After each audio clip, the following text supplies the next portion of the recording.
Merkel Media.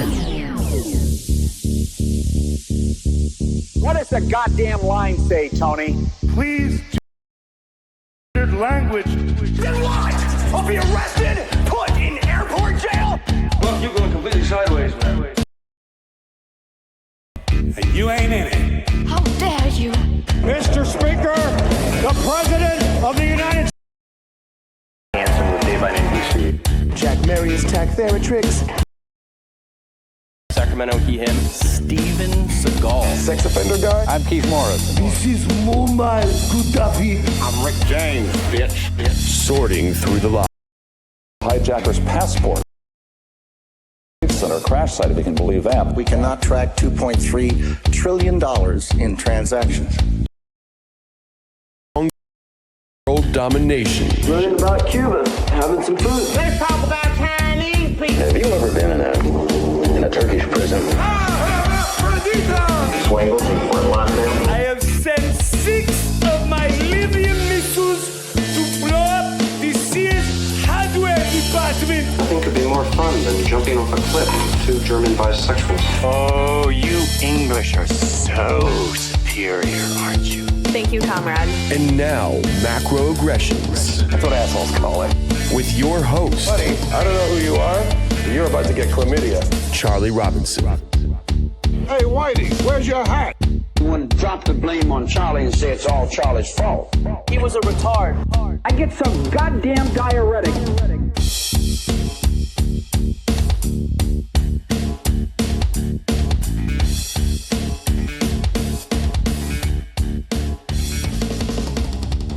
Welcome to Macroaggressions. I'm your host, Charlie Robinson. If you are watching us on Rockfin, Odyssey, Band.video, Vigilante.tv, or you're listening wherever podcasts are served, thanks a million. We appreciate the support. If you like this episode, you can take the additional step of sharing it with your friends and family. It means a lot to us. It helps the show to grow. If you want to rate the show and subscribe to it as an audio podcast, please do. It's free, for God's sake. All you have to do is listen to me talk about a couple ads in the beginning, but I promise you, I always have sponsors that make sense for this show. We appreciate them. Speaking of that, thank you to our newest sponsor, Solar Power Lifestyle. Tell you what, the rate things are going with regard to energy, you might want to have a backup plan. You most definitely do want to. There's a solar option. You can get it a big version for your house, for if you've got a cabin or someplace where it's off the grid. If you want to do that, they have full solar panel packages for homes. You can get financing. It's available for that. But I think most people really want to get maybe a smaller portable device, couple $100, keep them, keep their phones charged, their computers going in the event of some sort of blackout. Obviously, you're not going to live the rest of your life off of one of these things, but it's really good to have in case of an emergency. So I would suggest you check it out. SolarPowerLifestyle.com is the website. It's a small business. It's a family-run business. They listen to the show. We appreciate that. It's veteran-owned, all those good things. They have free shipping on all their products. They have a price match guarantee. So if you buy something from them and you find it cheaper somewhere else, just let them know and they'll match the price. They have financing available. When you spend $100, they'll donate $10 to your charity of choice. They've got all the big brands, EcoFlow and Jackery and all of that stuff. So I'll tell you what, if you're just interested, curious, go to their website, solarpowerlifestyle.com. The link is in the show notes. You can check it out and see if it's right for you. If you're interested, use the promo code MACRO on your way out to save yourself a couple extra bucks. And also, thanks to our sponsor, My Patriot Supply. I'll tell you, when you start off talking about food preparation, you sound like an unhinged prepper, right? And the more you start to open your eyes and see what's going on around you in this world, the more you realize, it probably isn't a bad idea to have some of this storable food somewhere. Considering it lasts 25 years, it's not like it's going to go bad anytime soon. And, if the supply chain doesn't get you, if the hurricanes don't get you, if the forced Build Back Better plan doesn't get you, maybe, at least you've got food. What's the worst that can happen? You've got extra storable food. I'll tell you what, right now is a good time to pull the trigger on this because they are having a sale on their 3-month supply of emergency food. You're going to get 6 buckets 120 pounds. It works out to something like $7 a day, and that'll feed a family of 4. That's breakfast, lunch, dinner, and snacks too. They have good stuff. So I'll tell you what, you can go to preparewithmacroaggressions.com and pull the trigger right now. Get this stuff done, taken care of in about 10 minutes, and then you'll have yourself sorted out. If you've already done this, hopefully you have. Hopefully I'm preaching to the choir here, but if you've already done it, but you want to maybe take care of somebody in your life, your family member lives out of state, and you don't want to put the burden on them, pick it up for them. Be nice. Send it to them. You can do that. Just go to preparewithmacroaggressions.com and get yourself sorted out. I preach preparedness, and so I've got my food stored away somewhere like a lunatic, right? So, let's see. So where do we even go, right? We've got all kinds of things happening around this world. It's hard to know where to start, but I'll tell you what I picked for the topic today. I think you'll appreciate this is and it came from, I got to be honest, it came from me traveling around. Oh, thank you to everybody that wished me a happy 50th birthday. I appreciate that. I don't feel 50. I always thought 50 was like super old.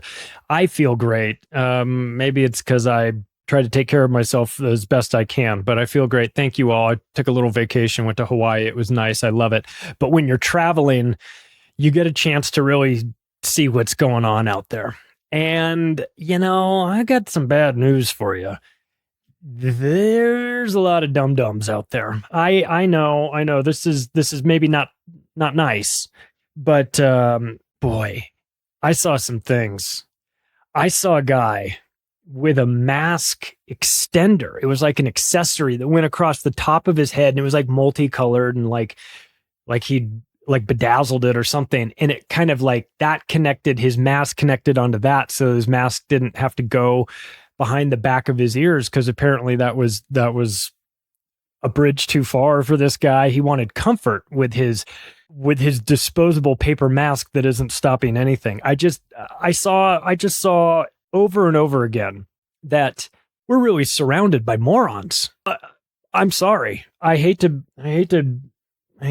break it to you, but it was an eye-opening experience to see this. And a lot of people are just broken, man. Their brains just are never going to get over what COVID did to them, what the media did to the fear campaign. It shattered them. I saw people with little kids that are all masked up and they're Purelling themselves still. And it's like they're getting on an airplane and like nobody else has masks on. And like there's a few stragglers that do.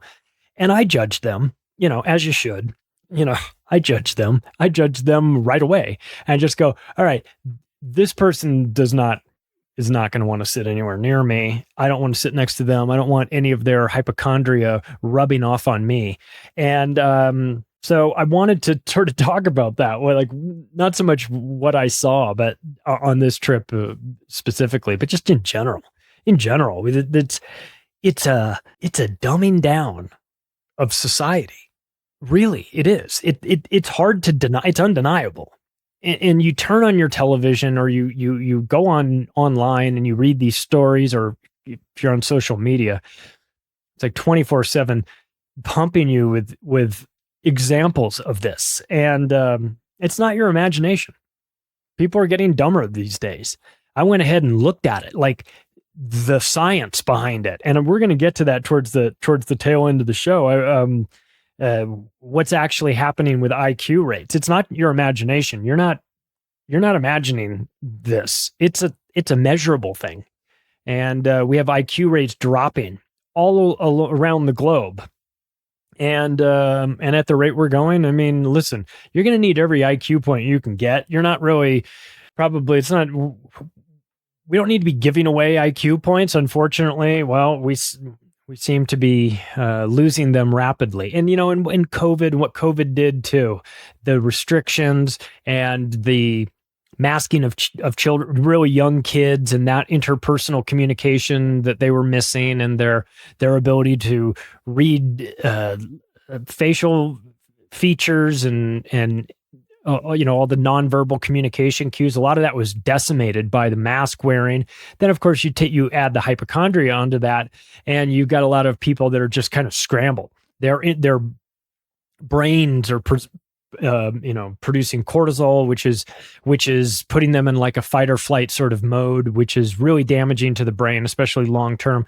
So it's not just your imagination that there's a bunch of dummies around there. No, it's measurable. And on top of that, it's a trend. It's a worldwide trend. So we're going to get into some of it. I mean, we're going to have some fun picking on the dummies because, look, a lot of this stuff is preventable. You choose to be dumb in a world of where you've got a smartphone more than likely in your pocket and all the information at your fingertips. Being dumb is a choice at this point. And unfortunately, what we're seeing in America is like a culture of stupidity, proud of their ignorance. You remember during COVID, you have the people, I don't care what's in it. Talking about the vaccine. I don't care what's in it. The lady that was up there in front of everybody and with the cheering people behind her, and there was a crowd, and she says, I don't want to know what's in it. I don't care what's in it. Just inject it into me. That's what I want. I don't want to know how it works. And you're just like, I'm looking around going, boy, you're the dumbest person in the world. I've been looking for you everywhere. I finally found you. You're right here on TV, the dumbest person in the fact that this is the pride in your ignorance, your stupidity, as if that's something, some virtue, some accomplishment to be trumpeted to everyone. Look how dumb I am. I'm so dumb. I refuse to do any research. How dare you? I'm not going to, because research is racist, of course. I mean, it isn't, but I'm sure it will be. Examining the ins and outs of the vaccine and how it works and everything. Definitely super racist. I would imagine somebody on CNN or MSNBC has said that. I don't really watch anymore except just to mock them. But if you do turn on the television, you've noticed it, right? Television shows here in America. We are obsessed with the dumbest shows in the world. There is, God, after one of the episodes I did a couple weeks ago, the FBI, the domestic terrorist one, talking about the FBI. For those of you that don't live in America, I'll just have you know that on CBS, there is a show called FBI. And then there's a bunch of spin-offs of FBI. It's like FBI Hawaii, it's like regional FBI New Orleans, it's like CSI. CSI would pick these different places and everything. It's like we're doing shows about the FBI as if that's something to aspire to. And but in America, we're so conditioned to be like, fuck yeah, man, I want to watch a show about the FBI. FBI gets in. If they really wanted to get some good ratings, they'd hire me as a writer for the FBI shows because they'd go a totally different direction. In this episode of FBI on CBS, tune in, guy conducts a false flag and then takes down a high-rise building and kills a bunch of kids in the process. Oh, wait, am I stealing the Oklahoma City script? Sorry. I mean, I would be fired, obviously, immediately for my, for my takes on what it is. But there's multiple television shows about this in America where you can tune in and watch the FBI solve the case. It's wild to me. But and so the dramas are dumb because the TV's dumb. But have you noticed the sitcoms, the situation comedies in America here? How do you know when a comedy is not really funny? Well, first of all, if it's on NBC, it's not funny. If it's on any of the major cable channels, probably not funny. But beyond that, how do you know? You know a show isn't funny when they have to add a laugh track to tell you where to laugh. And that's kind of where we are in America. It's idiocracy, where everyone's just kind of dumbed down, and we have President Mountain Dew Camacho out there. When he's not body slamming people, our current president is just shitting his pants with the Pope, which I guess is kind of mild compared to where things could go. But they put laugh tracks on this. This is idiocracy come to life, right? So in America, we're so confused about what's funny and what isn't funny that the television has to tell us when it's funny, because otherwise we wouldn't know to laugh at it. We wouldn't get the joke. And when you watch TV sitcoms, there's like a rhythm to it. There's a flow. And there's boom, boom, boom, and like the snappy dialogue back and forth. But it follows a very predictable pattern.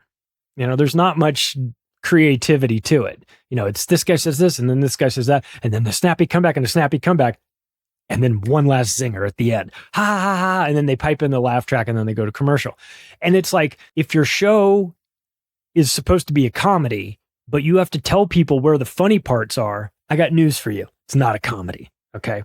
But that's television in America, dumbed down so that the lowest common denominator can follow along with the plot. If you're having a hard time figuring out the plot of these sitcoms, don't worry, because the laugh track will give you the instructions. It'll be like somebody like nudging you, like elbowing you, going, "Hey man, you forgot to laugh at that part. That part was funny." And you're like, "Oh, okay, great, yeah." But it's not limited to television shows. Obviously, have you been to the movies lately? I thought I saw you at the Bros premiere. You looked familiar to me. Oh my goodness. Well, when you take an agenda and you try to cram it down people's throats, like they did with Bros. Are you familiar with this movie? This movie is extra dumb looking. I didn't go see it. You know why I didn't go see it? Because I'm not interested in watching a rom-com, right? Romantic comedy, gay movie. My mom actually told me, she said, "Oh my God, we went and saw Bros." I was like, "Why? Were you like held hostage?" And she's like, "No, I went with a friend and we were going to the movies and that was the movie that was playing at the time. So we saw it." And I go, "How was it?" She said, "It was awful. It was really weird. And exceptionally gay." On top of that, I was like, yeah, did you know the premise of this?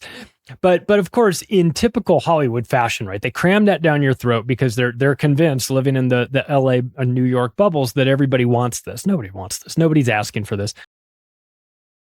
At the box office, like, just totally did not do well. Nobody went to see it. And of course, the star of the show, who is a gay man, came out and said the reason why it bombed was because heterosexual men refused to go because they're homophobic. And listen, I got news for you, man. I could have saved you $45 million and told you straight men aren't going to a gay romantic comedy, not because they're homophobic, just because it doesn't appeal to them. Like, I bet the numbers of middle America, the box office numbers for middle America, were maybe triple digits. Maybe it was doing $150, $250 of screening. Maybe people that were lost accidentally bought tickets to the wrong thing. They thought they were going to see Super Mario Brothers, and they wound up in Bros or something. What is this? Because there's no appetite for it. But that's definitely a good idea, to call your potential audience a bunch of bigots for it. That's smart. Yeah. Well, hey, maybe I was going to go, but now since you shit all over me, I'm definitely not going to go. And nobody went to this thing. But that's Hollywood for you. Hollywood's got nothing going for them except remakes. They don't have the appetite to do anything. And I saw Matt Damon doing an interview about the state of Hollywood. They were asking him, why don't, when you guys were doing movies, when you first started out, there was a wide variety of movies, and now that's gone away. Why is that? And his response was, well, a lot of it has to do with the fact that we don't physically make and sell DVDs anymore. He said that was like, you would do a launch for the movie in the theaters, and then you would have like a secondary launch almost later when the DVD came out. You'd have another revenue stream. But he said now you don't have that because everything goes to streaming, and it's a different animal. And you take whatever the budget is, say the budget's $25 million, he was using as an example. He said, then the marketing on top of that is always usually a factor of just take what the budget is for making the movie and then double that for marketing. So he says $25 million to make it, $25 million to promote it. You got to split the proceeds 50-50 with the theaters And he said, so now you got to make $100 million on this movie just to break even, because you're giving 50 million to the theaters and you're keeping 50. It cost you 50 to make it. So he goes, you're not breaking even until you hit 100 million. So you're not going to see producers taking risks, studios taking risks with money, because they don't know what they're going to get. He was talking about it in with relation to the movie he did with Michael Douglas, where they played Liberace, and that was for HBO. And he's saying, well, HBO runs under a different model, so they could do that. They could take risks with that because they're working on it from a different, they don't have the theatrical release component to it. So it was interesting to hear him talk about the movie industry from the business side. I would also say that the woke bullshit that Hollywood is putting out has no marketplace in middle America. They're just not interested. Well, beyond middle America, I think a lot more than that are turning their noses up at it. But everything is these days it's either woke nonsense, which isn't going to make any money, but it's got an agenda behind it, so they can use it as a tax write-off while virtue signaling and playing their role in this controlled demolition of society.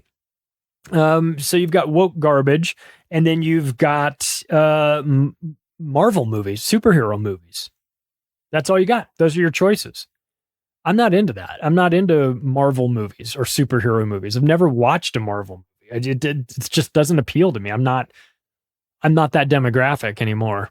And I don't have any interest in it. So the movie experience for me, I'm only going to see movies that like my daughter wants to see. So, so it's a lot of Pixar stuff, which is fine. It's been great, but Hollywood is dead, and they have nobody to blame but themselves. But they're making dumb movies. Like, where's American Pie? Where's that? Where's Fast Times at Ridgemont High? Where are these shows? I was talking to Tommy Chong. Where's Up in Smoke?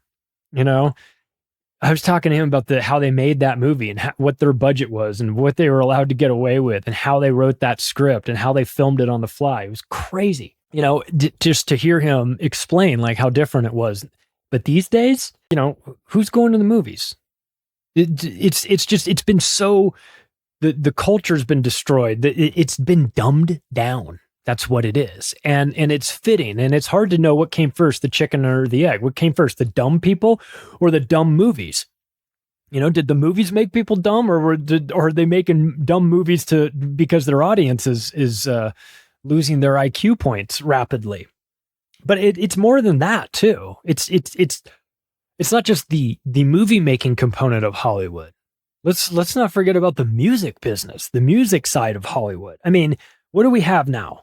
We have the dumbest music I've ever heard. And I know I sound like that old guy who's complaining that the music's too loud. Listen, I've been to a ton of concerts, okay? I love a good concert, love a good show, been to festivals, been to Lollapalooza, been to all that shit.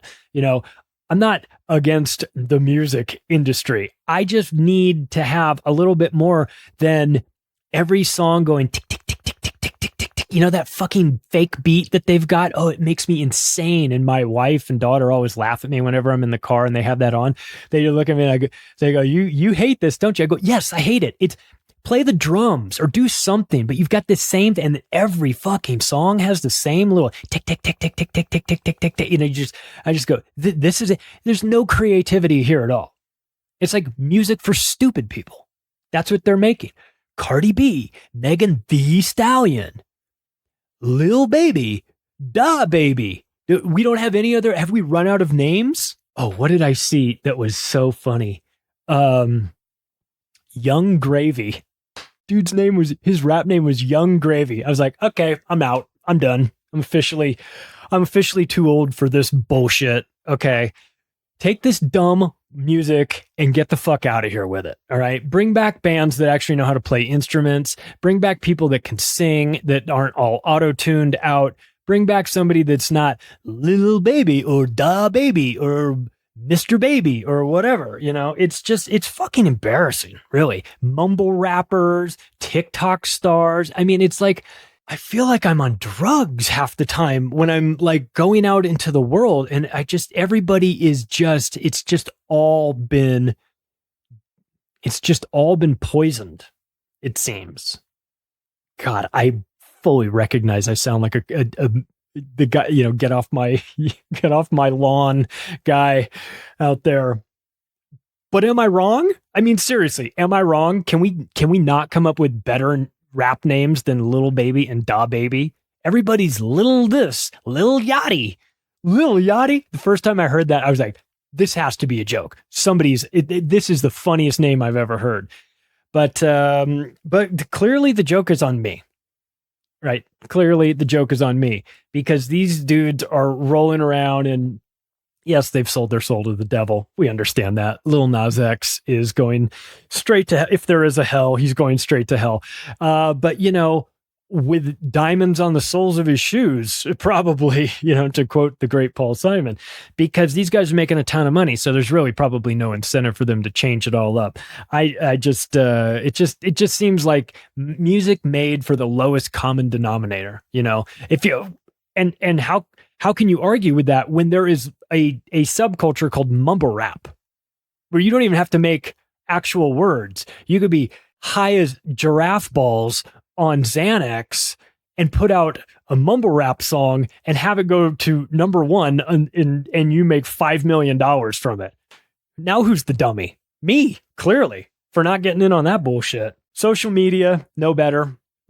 Social media, I think, is destroying us internally. I'm on there arguing. I'm on Twitter arguing with robots half the time. It's affecting me. But you've got TikTok with morons doing TikTok challenges, like, I don't know, sticking their nuts in a microwave and turning it on, or whatever the news thing is, eating Tide Pods. We saw that. I mean, I can't make up one any dumber than the actual ones that are happening there.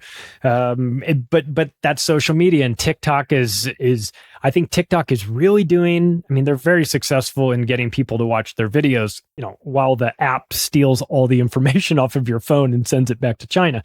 But they're very effective at getting you to watch these short little videos. But I also think that part of that is that given a long enough timeline, you're going to get to a point where you're not even really able to focus and concentrate longer than a minute in real life. We're our attention span, thanks to the internet, has certainly gotten a lot shorter. And I think that, we need everything now. And then we needed everything like for Twitter, like condensed into just a few characters, and TikTok, it's got to be like a minute video or whatever. So it's training us to just have a shorter and shorter attention span. I don't think that that's good. I think it normalizes, first of all, it exposes mental illness on an industrial scale out there and normalizes it too. I think we're starting to see things on TikTok that you should rightly be appalled by, and we're not anymore. Not at least in a way that we should be. I mean, they're normalizing mental illness. They're normalizing stupidity. They're normalizing groupthink. They're encouraging people. They're really doing a number on your brain. I don't know how much of this is intentional. I would suspect that part of this is an agenda. I would suspect that part of it is a money-making opportunity.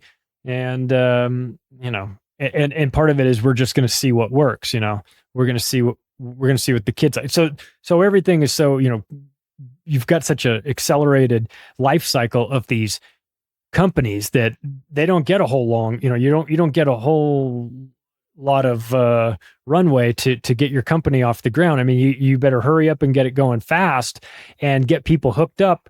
And then even then it goes away. I mean, your Facebook is quickly drifting into MySpace territory. I don't know many people that are on Facebook at all, because, and I know that even though I have an account, I'm very rarely on there, because who wants to be censored? Who wants to have their be put in Facebook jail for stupid stuff? So, but when you do go on social media, what do you see?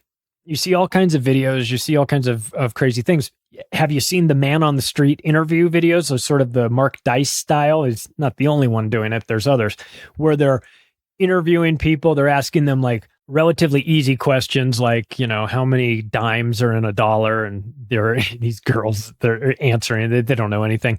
Here's, I've got a big map behind me of Ukraine. Find Ukraine on the map. And people are pointing to like, Brazil. And you're just like, holy, I understand you could take those things out of context and edit them down so that it looks like everybody's stupid. But I think that everybody's kind of stupid. I mean, I think these days everybody's kind of stupid. We have warning in America, we have warning labels on buckets telling you, be careful. If you fill this bucket halfway up and then you stick your head in it, you could drown. It's like, well, you could. And if you need a warning label for that, then maybe we'll just let some natural selection work itself out. And I understand lawyers are involved in doing all this stuff, but still, it's just there's warning labels on a bucket, but there's not warning labels on McDonald's. There's nutrition labels on McDonald's, which should actually be a warning label, but there's not warning labels on seed oil, right? That people are ingesting and putting that into their bodies. That's more dangerous than a bucket, I would think. There's a greater chance that seed oils will kill me before a bucket does, but there's labels on one and not the other. And look, whether it's these man on the street interviews where they don't know math, they don't know geography, they don't know history or politics, and then they go, name the Kardashian sisters. They're like Khloe, Kourtney, Kim, and you're just like, of course, of course you know that.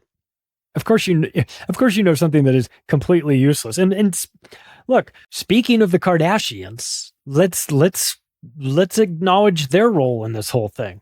Are they great at business? Yeah, they've done a great job of leveraging their fame and becoming successful in business because of that. Where did they get their fame from in the first place?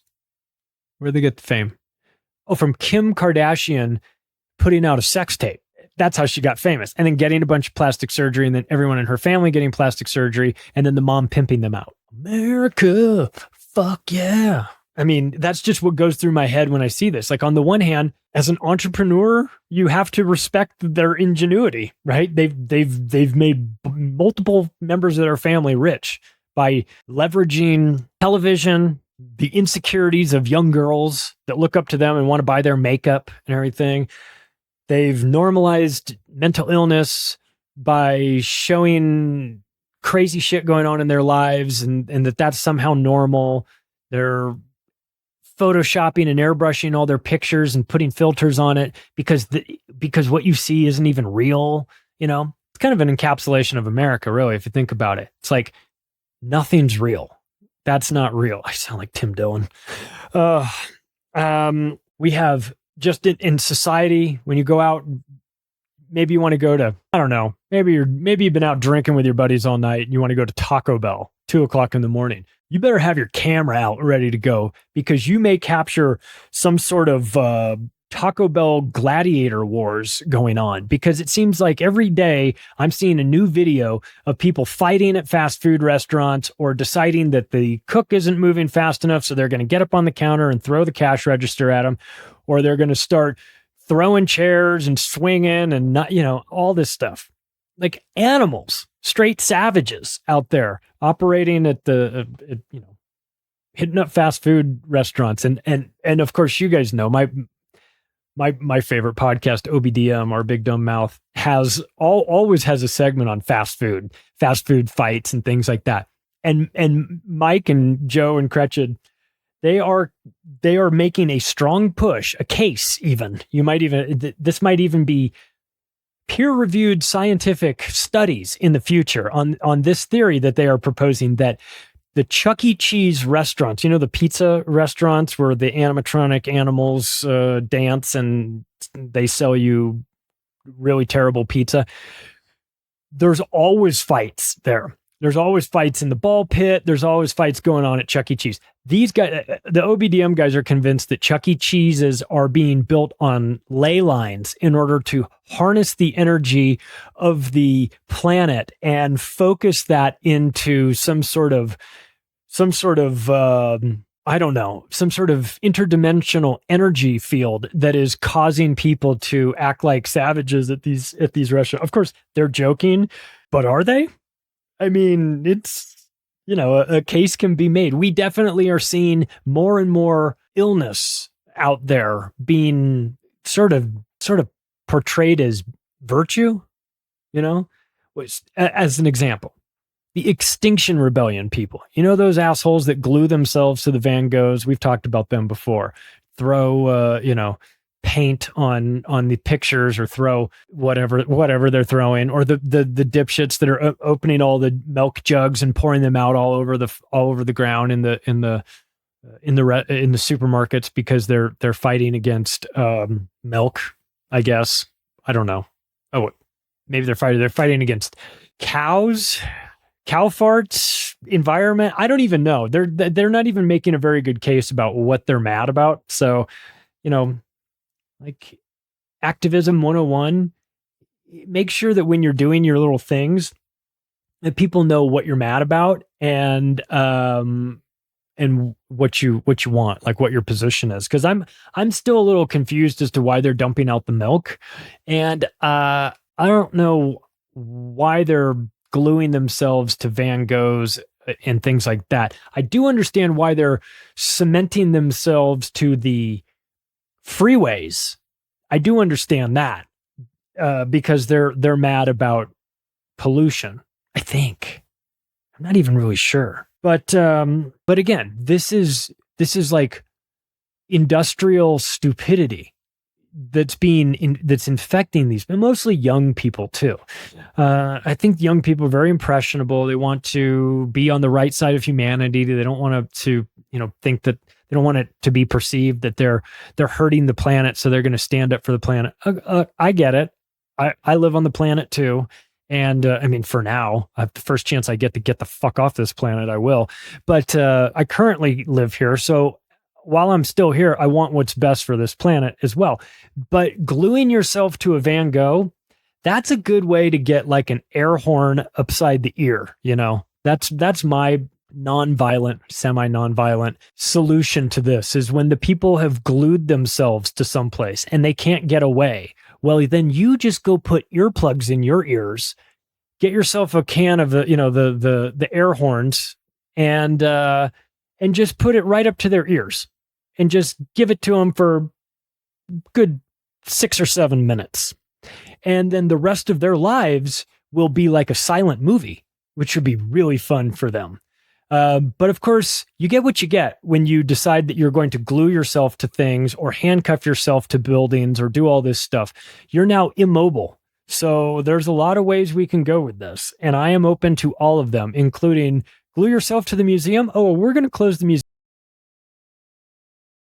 Glued there. Enjoy going to the bathroom or not having anything to drink. We'll come get you in a week or so. Or maybe we won't. I don't know. I'm open to suggestions on all of this, but I see that mostly young people, and I think I know where they're getting this. Indoctrination's happening. It's happening at colleges. It's happening at these woke universities. You're getting, it used to crank out the best and brightest that would go on to do amazing things. Now it's creating NPCs. It's just creating people that have no internal monologue, that aren't thinking about things. They're just drones. They're dumbed down and incapable of connecting dots or having, the ability for critical thought, things like the things that we take for granted, or at least we always did. And what's happening these days is that the intelligence level overall of the planet is dropping. I'm going to get to some of these statistics in a minute, but not before I I'm not done making fun of these people. So hold your horses there for a second, because I think that it's important for us to recognize, like, this is not going away. Unfortunately, this is like a generational type thing. This is where an entire generation has been dumbed down for through a variety of things. We've got fluoride in the water, which fluoride is a neurotoxin. I know they talk about, well, fluoride, teeth and everything. No, it's not good for your teeth. It's a derivative of rat poisoning. Alcoa, Aluminum Company of America, Alcoa, the byproduct of making aluminum was fluoride. and they didn't know what to do with it. And they were having all of this, they just were stuck with all this extra fluoride. But they hired Edward Bernays. You remember him, right? And Edward Bernays went out, and one of they tasked him with making something for us to do with this fluoride. So he started the campaign that said, well, fluoride's actually good for your teeth, and real good for your teeth, in fact. And Alcoa went from not knowing what they were going to do with all this toxic waste that was just piling up from the byproduct of the manufacturing of aluminum process to now selling that toxic waste to municipalities so that they could add to the water supply. I mean, holy shit. I mean, Edward Bernays pays for himself and then some, you know what I mean? What an investment they made in that lunatic who was, I think, Sigmund Freud's cousin or something like that. No surprise there. But the idea that we've got fluoride and that's been normalized and we've been conditioned to think that it's actually good for us. It's a neurotoxin. Put a quote in my octopus book from Dr. Russell Blaylock talking about what it does. It chemically dumbs you down. It reduces your IQ by about 5 points. If you get, obviously it depends on the amount that you consume and the duration in which you consume it, but it'll shave a couple points off of your IQ. We're not giving away those points. We're not interested in doing that. We've got fluoride in the water. We've got chemtrails being sprayed above us. That's a real thing. Barium, just all sorts of mystery metals that are being sprayed on us. They have that. That's not necessarily going to kill you right off the bat, but it's cumulative, right? It stores up in your body. It builds up. It adds to things. It disrupts the natural circuitry of your body. That has an impact on a lot of things, especially if you're young and a developing mind, and our brains are developing all the way up to age 25 too. So it's important, if you're trying to dumb down society, early, get that in them, get the vaccines in them. They're very dangerous. Obviously, we know about those, but before that, those vaccines are filled with aluminum and toxic metals and all kinds of things. Not just me willy-nilly throwing that out, like legally, technically poisonous. And yet they're being injected into kids earlier and earlier, more and more. So we're being dumbed down on a societal level by the education, by the information, by the entertainment. We've got all that. But then there's a whole different side, which is the physical, chemical dumbing down of people. Lobotomies, essentially. SSRI drugs, selective serotonin reuptake inhibitors. These are what are given. That's what all the shooters are on. All the mass shooters, whenever, you want to find the common denominator, besides being revved up into a frenzy by the FBI informant that's talking to them online. But besides that, they're all on SSRIs. And these drugs make you have psychotic breaks. Not every time, not for everyone every time, but for a lot of people they do. And there's plenty of stories talking about the effects of that. I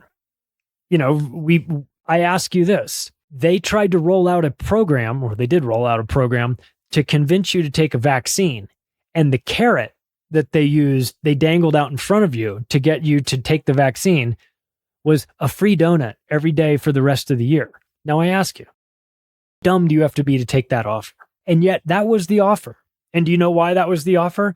Because they knew from their calculations that there were going to be plenty of dumb people willing to trade in who knows what getting injected into them. That's going to have untold term and definitely in the long term from this vaccine. They convinced people to take that gamble in exchange for a fucking donut. Like The Simpsons and Homer and his obsessions with donuts kind of came to my head like, that's a cartoon meant to be funny. And he's like, he loves donuts. He's addicted to donuts. And you can just see this in the think tanks. And they're going like, well, what are we going to get to incentivize these people? Like, I don't know. They're dumb. Homer Simpson likes donuts. Just tell them we'll give them donuts. Like, yes. Yes, donuts. I like where you're going with that. But if that doesn't work, what's our second choice? Well, lottery tickets. Oh, okay. Stupid people like lottery tickets. Oh, yeah, absolutely. Because they can't figure out the math behind it. They can't figure out that it's a bad deal. It's a regressive tax on the stupid, you know? But if that doesn't work, we've got Talladega laps. And if you took the shot in order to take 2 laps around Talladega, you are clinically dumb. That is I'm more than content to put that designation on you and feel comfortable in my assessment. Because if you did that, there's no other explanation. You're dumb. So they have to dumb down the message. They have to dumb down the message in order to match it to the people, unfortunately. And look, I take no pleasure in this. I take a little bit of pleasure in it. I do like to mess with these people because I think some of this stupidity is brought on themselves. You know, I think that they could be smarter about this. They choose not to. I think that there's a culture that is glorifying ignorance. And if you fall into that trap where you glorify ignorance, you talk about how I ain't need no schooling or anything like that, then you're going to be labeled as dumb, and I'm not going to have much sympathy for you because of that. I think another component of this is diet. It really is. When we're talking about physically dumbing down people, chemically dumbing them down. The food has something to do with that. High fructose corn syrup is no good for you. It's no good for a developing brain. And of course, early on, what do kids like? Kids like sugar. Kids like, I want this cereal. I want this candy bar, And it used to be that it had natural sugar in it, which was not great for you either, but it was natural sugar. That's been replaced. It's been replaced with this formula of corn syrup, which is high fructose corn syrup. And it is extremely bad for you. It's poison, essentially. And it's in everything here in America. So it reminds me of that, the Animal House, fat, dumb, and stupid, or fat, drunk, and stupid is no way to go through life, son. It's like, that's where we are in America. Like fat, drunk, and stupid, unfortunately. But let's talk about this. Let's talk about the actual science behind some of these, some of the dumbness that's happening out there. So there's I want to give you like sort of an idea of where, we'll talk about IQ scores. Okay. Now, IQ scores are not the end all be all of measuring intelligence. I think that IQ scores are interesting for measuring how you react to standardized testing, some sort of logic components, but it doesn't measure desire. It doesn't measure your heart. It doesn't measure your musical abilities. It doesn't measure a lot of things. It can only measure a few things. And because of that, they give you a score, right? The Stanford Binet Intelligence Scale of 2003 is the one we'll go off of here. And what it does is it gives you a number score. 100 is average, right? So that's the mean, meaning average. So if a score of 100 is average, that means that's where most people are. Most people are in between. So 90 to 109 is considered to be average. Anything below 80 to 89 is low average. 110 to 119 is high average. But these are all sort of averages if you're in there. You get down into the 50s and 60s. Then they classify you as mildly impaired. 70 to 79 is borderline impaired. 40 to 55 is moderately impaired. I mean, you're in a category where you're technically mentally retarded. You're not. I'm not trying to be I don't mean that in like a jerky kind of way, but I mean that's where you are. You're retarded. And if you want to be of high IQ, that's 120 and up. 120 to 129 is superior. 130 to 144 is very advanced. 145 to 160 is highly advanced. Now, minimum for Mensa is 132. That puts you at the 98th percentile.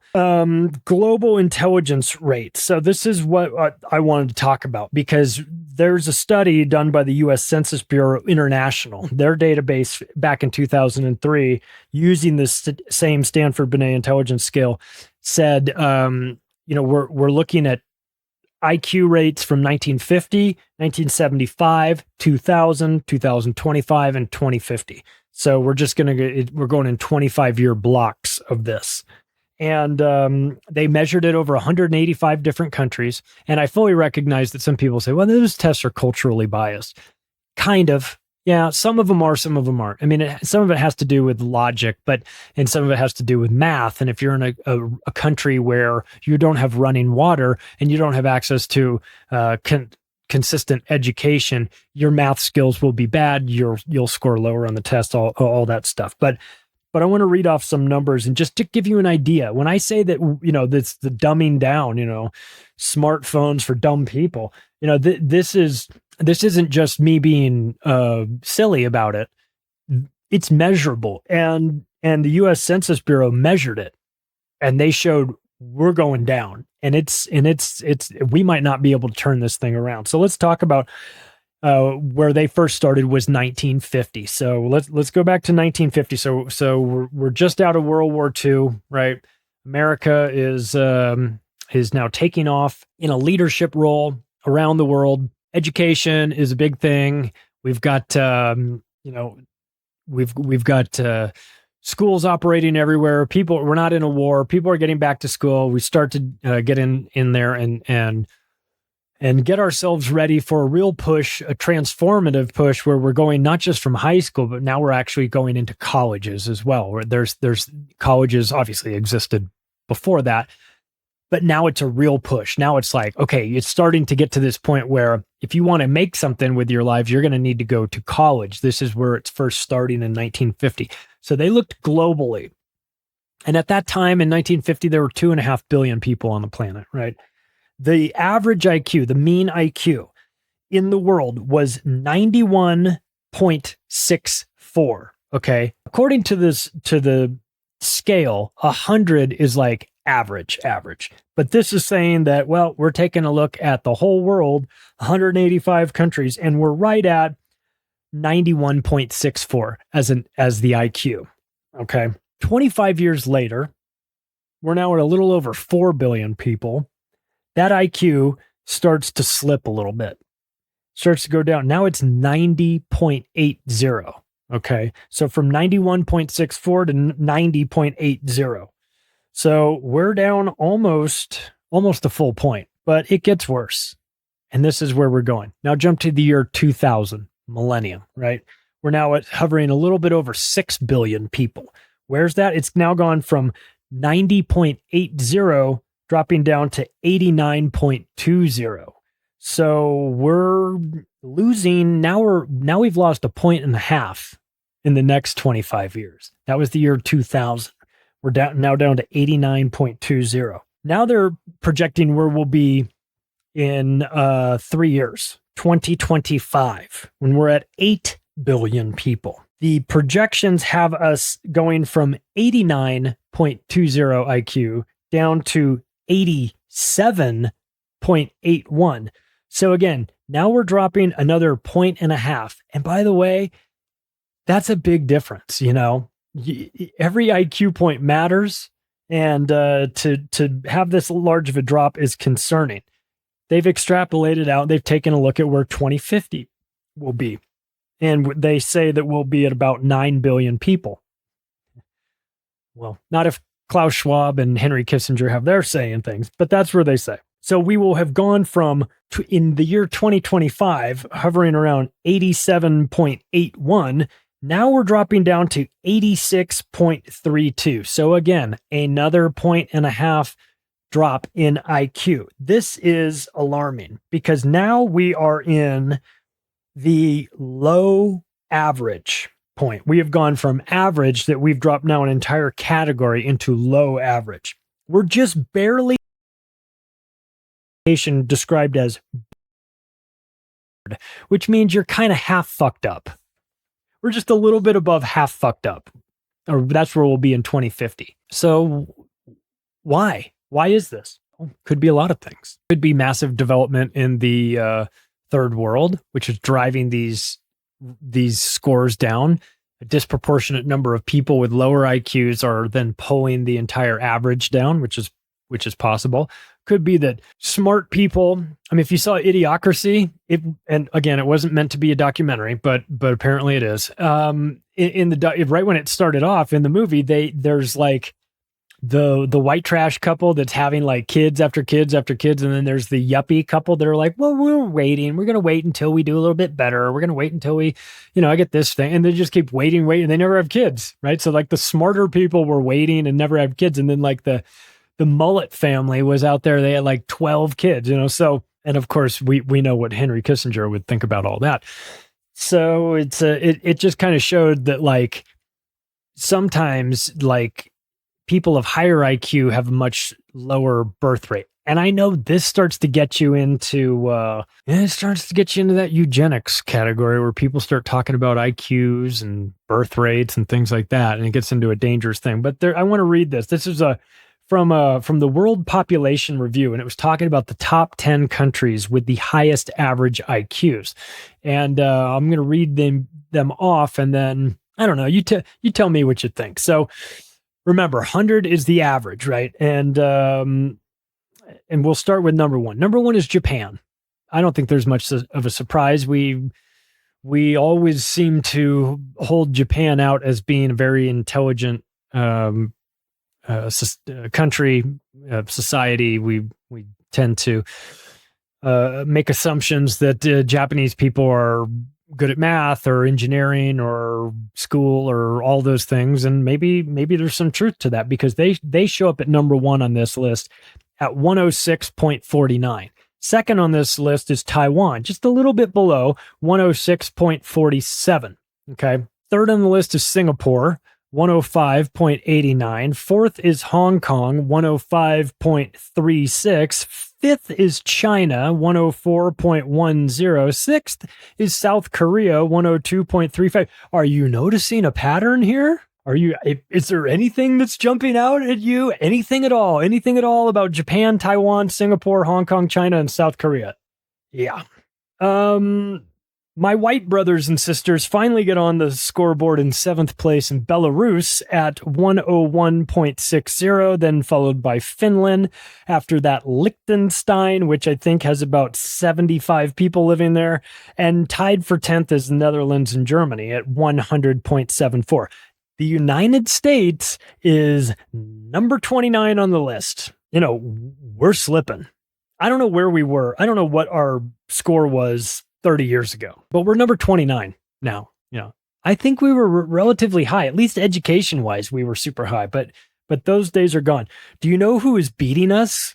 Do you want to know a country that is beating us? We are number 29 at 97.43, according to this. We are getting beat by North Korea at 98.82. North Koreans are eating, not to be shitty, but they're literally eating crickets if they're lucky enough to find them.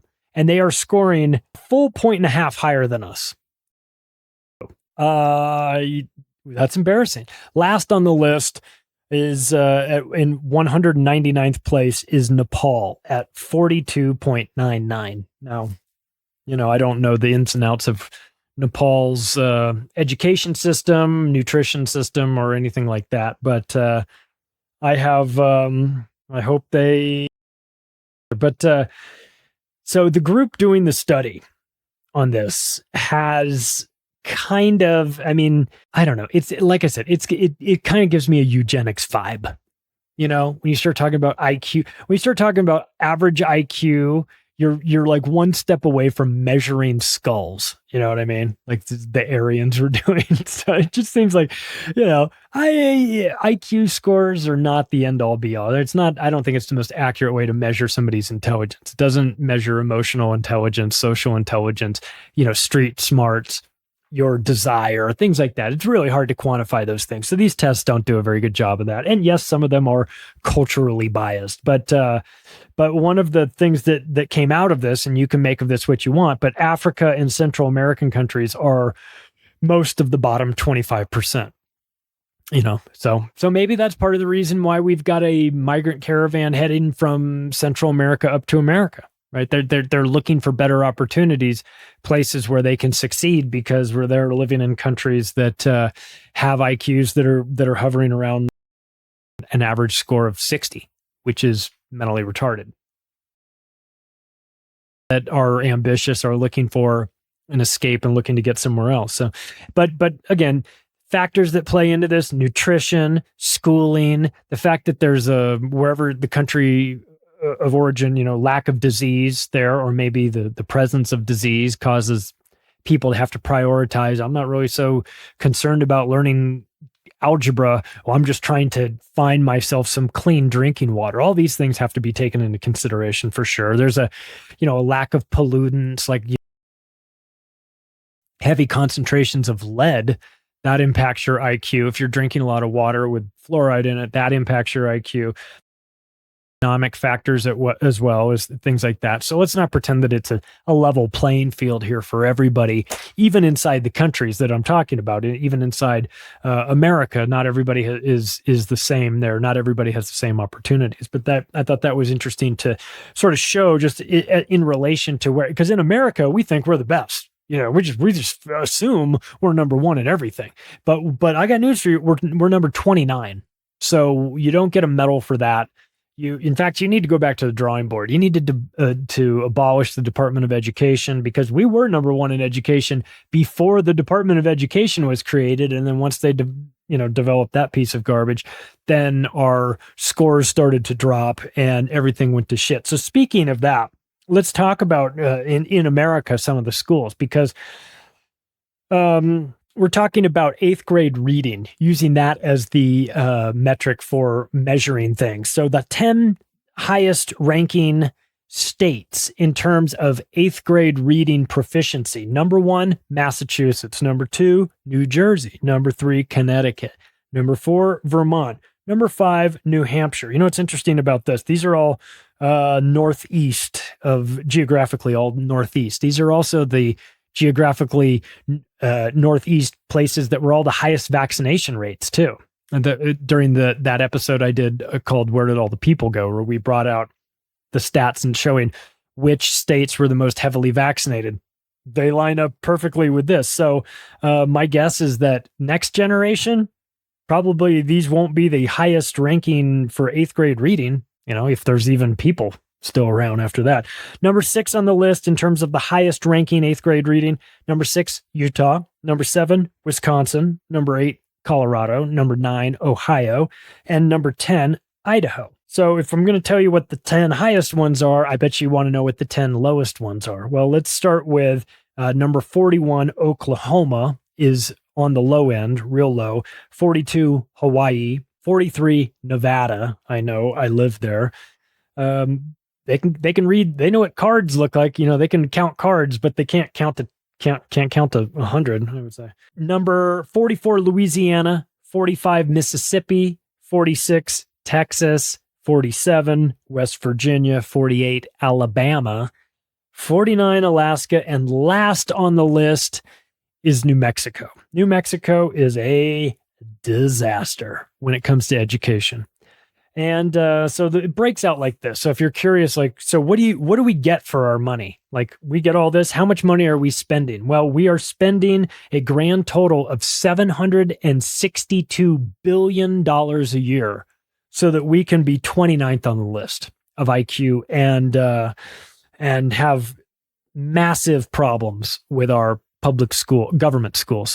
The United States spends on average $14,891. Let's just round up and say 15 grand per student per year. Do you feel like you're getting your money's worth at your government school education? You getting $15,000 a year worth? I don't know. Best high school graduation rates in the country. Topping the list, it's a tie at 91%, New Jersey and Iowa.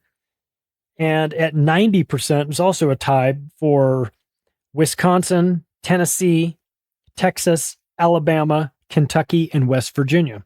Those have the highest high school graduation rates. Of course, you want to know what the lowest ones are? The lowest at at 79%, the second lowest group is Oregon, Arizona, and Alaska. Only 79% of the high school students actually graduate.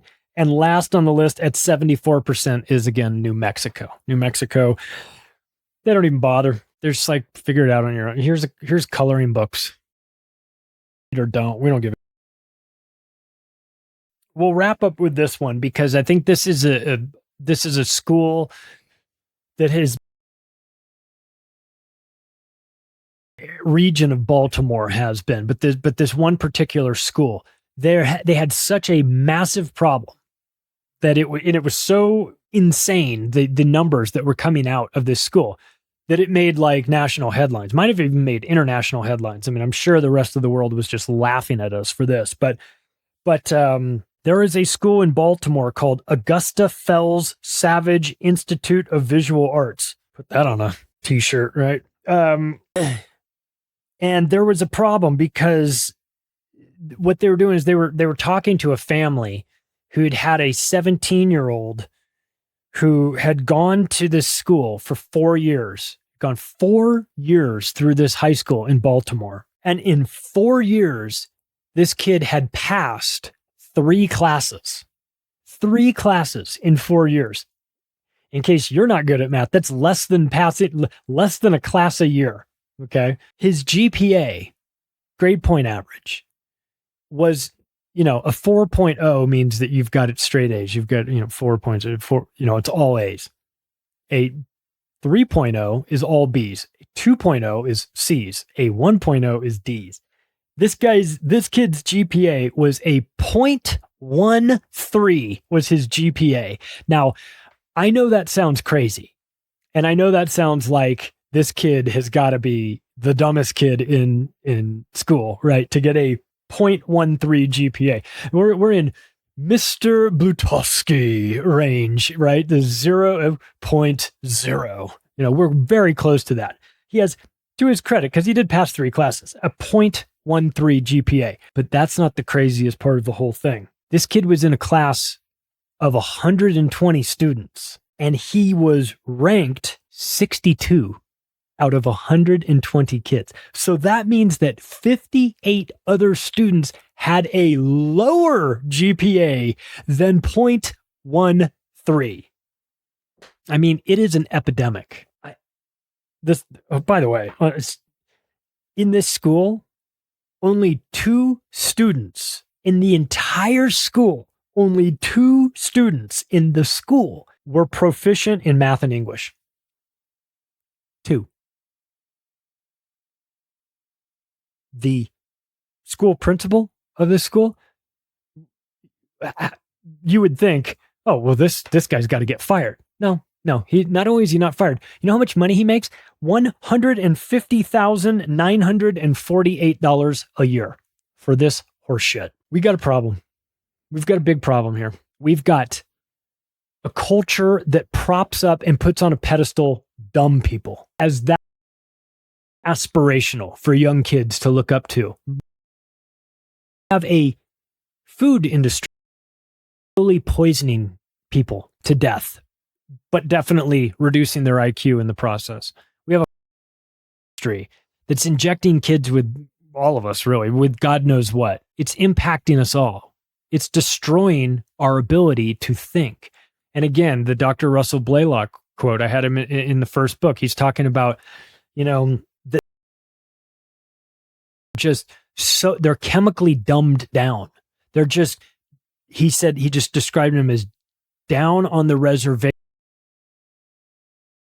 think clearly, and they become dependent on the government and the state for everything because they can't excel and they can't succeed in life. And now the government actually wants that, because if the people are dependent on the government, then the government stays relevant, keeps its position in society. But he then went on to say, but then there's a small percentage of people with high IQ that can see above this entire scam. They can see all of this that's going on, and it makes perfect sense to them. But everybody else is just sort of stuck down there in this malaise where they can't ever achieve anything, and they can't succeed, and they can't excel, and they can't ever go on to greatness because they just don't have the mental horsepower to get themselves there. And that's where we are. So some of it is our own doing.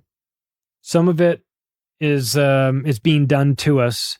Some of it is cultural. I try to find the humor in it, but the truth of the matter is this isn't really funny because we're going to need these people in the future. We're going to need smart people to become engineers and build the next great technologies or build the bridges that we're going to need to rebuild after Joe Biden destroys everything. We have to build it back better. Do you want some kid who's spent his entire educational life learning Common Core? 3 times 4 equals 11. I showed my work. I got it right. I'm building this bridge. No, thank you. Not interested in that. I want smart people doing that. And though I goof on the dummies and rightly so, I think these people should be mocked. I think these people should be ridiculed for being stupid. I think they should be shamed into getting their act together.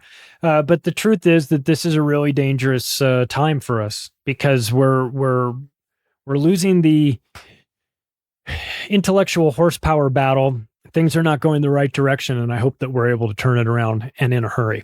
Hey, if you like this episode, you can take the additional step right now of sharing it with your friends and family. It would mean a lot to me if you would go subscribe to the show and also rate the show if you think I've done a good job. The website is theoctopusofglobalcontrol.com. You can follow me on Twitter @macroaggressions. Thanks, everybody. I'll talk to you again soon.